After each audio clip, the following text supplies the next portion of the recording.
Financial analyst Valliant Renegade is calling for Lucasfilm, the Walt Disney Company, to cancel Dave Filoni's Mandoverse movie after poor Ahsoka ratings, as well as The Mandalorian Season 3 ratings.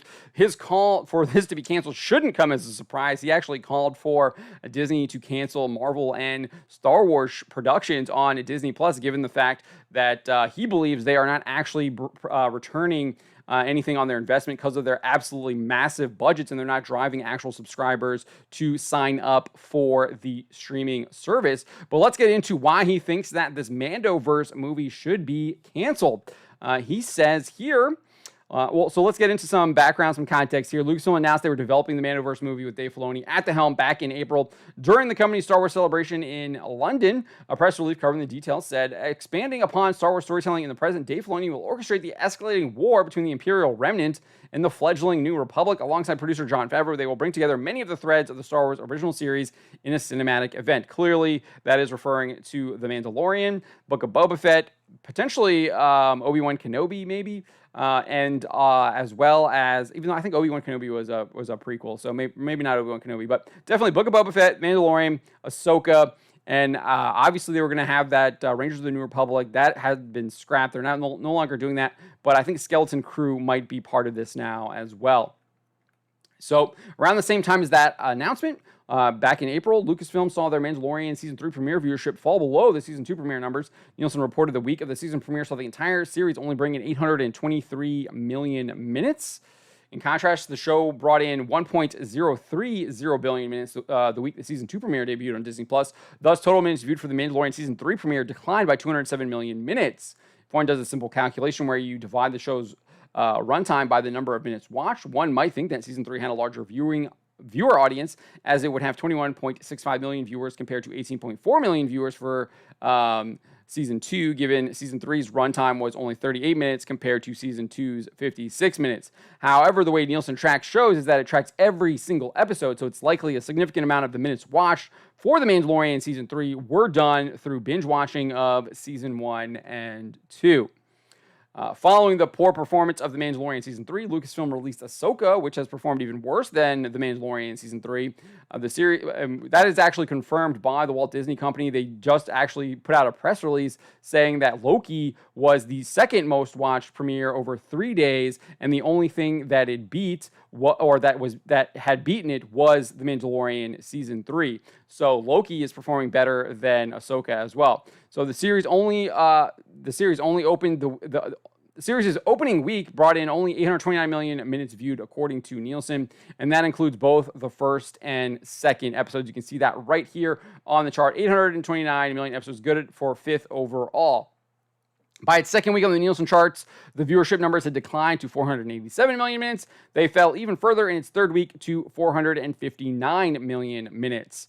So after an analysis of these numbers, as well as those published by Lucasfilm, claiming they had 14 million views for the first episode of Ahsoka, that, of course, was obviously over 6 days, instead of what they said was 10 million with Loki over 2 days. Valliant Renegade asserted, and those numbers seem to be getting worse and worse each and every week, as new numbers come out from Nielsen. We're still waiting for episodes 5 through 8, and I expect to see a similar trend to what we saw in week 3. So I do recommend you go and watch his video, either here on YouTube after this video, or you can find it in our article as well. It's right here. You can see that, and he kind of does go over a much more in-depth analysis of a lot of these numbers and an explanation for why he came to this assertion. But he goes on and says, it's not a matter of Ahsoka being a good or bad show, or whatever your personal opinion is. It's simply a matter that there aren't enough eyeballs on it to justify turning this into a $400 million capital expenditure for a theatrical release. He later declared there is no business sense for the Walt Disney Company to allow a major Star Wars theatrical release based in this storyline. The Dave Filoni Star Wars storyline to go to theaters, especially helmed by Dave himself. The audience simply isn't there to justify what would be an over $400 million expense. The global audience that would have to come in to cover those costs would be fairly enormous. You need to be getting close to $1 billion in global box office to do that, which I don't know if they could do that on a new film. We know that almost all of their films had done over $1 billion in revenue, except for Solo, which lost money for them by itself. But we saw massive declines at the box office, going from The Force Awakens, which was over $2 billion. I think that Last Jedi went down to like $1.4 billion, $1.5 billion. It might have been 1.6. It was around there, between 1.4 and 1.6. And then obviously Rise of Skywalker barely got over $1 billion globally. So, and we haven't seen a movie since then. Nevertheless, Valiant Renegade continued, and with a story and characters that the vast majority of fans of Star Wars crowds out there in the globe are relatively unfamiliar with or completely unfamiliar with, this show did nothing to help that case. This show did not seem to move the needle. Next, he said, Star Wars seems to be serving a smaller and smaller audience, a more niche audience each and every show. Yeah, there's lots of rabid fans out there, but they're just shrinking in number, and the budgets that these projects command are just too enormous to continue long term. I think to that extent, I mean, we've seen Slashfilm founder Peter Sciretta actually say that he felt excluded after watching Ahsoka from Star Wars, and he's never felt that way before, even after watching The Last Jedi. So you are seeing more and more people just turn off Disney Star Wars because this stuff is just absolutely garbage and they feel excluded from it. Like he said, he couldn't even get into it because there were so many references to Clone Wars and Rebels that he felt like he needed to go watch that stuff in order to understand it, but he had actually absolutely no desire to go and watch it. He made an interesting comparison between the Avengers Thanos cameo at the end of the first Avengers film, where you get that post-credit scene of Thanos, and he's like, even if you don't know who Thanos is, you want to go and look up Google, Wikipedia, whatever it is, figure out who that guy is, and you want to know more about him because you're excited to learn more and excited to follow along what was going on. Whereas in this case, he was just like, yeah, I really don't even care anything about these characters because they're so poorly written. That's my words, not his, but I think you get the gist. But he made that comparison as far as the characters are poorly written. That's me saying that. I think if Disney is stuck on the notion of taking the Dave Filoni verse, the Dave Filoni brand of Star Wars, and turning it into a feature-length film, they had better keep it exclusively on Disney Plus, because the theatrical release would probably be an absolute humiliation.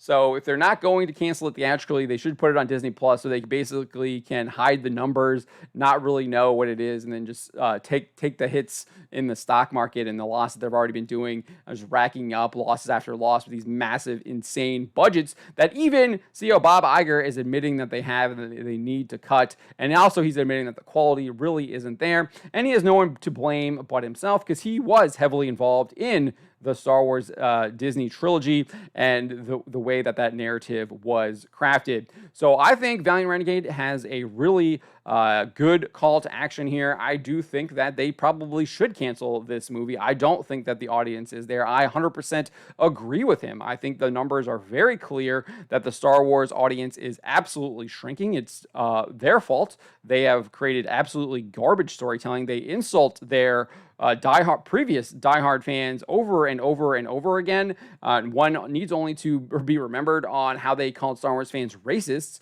for criticizing the Obi-Wan Kenobi show and how terrible it was.